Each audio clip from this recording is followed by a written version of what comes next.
PIA طیارہ حادثہ، میتوں کی پیمز اسلام آباد منتقلی۔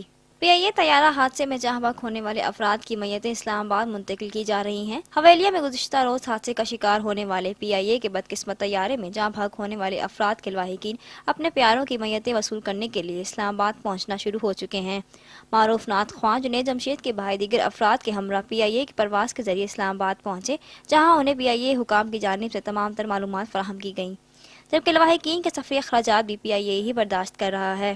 دوسری جانب طیارے کے حادثے میں جہاں بحق ہونے والے افراد کی میتیں ایبٹ آباد سے آرمی ہیلی کاپٹر کے ذریعے اسلام آباد اسپورٹس کمپلیکس منتقل کی جائیں گی، جہاں سے انہیں عیدی ایمبولینسز کے ذریعے پیمز اسپتال منتقل کیا جائے گا۔ پیمز اسپتال کے حکام کے مطابق DNA کے بعد میتیں لواحقین کے حوالے کی جائیں گی، جبکہ اس حوالے سے اسپتال میں انفارمیشن ڈیسک بھی قائم کر دی گئی ہے۔ جہاں بحق ہونے والے افراد کی میتوں کو پاک فوج کے 3 ہیلی کاپٹرز کی مدد سے اسلام آباد منتقل کیا جائے گا اور اس حوالے سے تمام تر انتظامات مکمل کر لیے گئے ہیں۔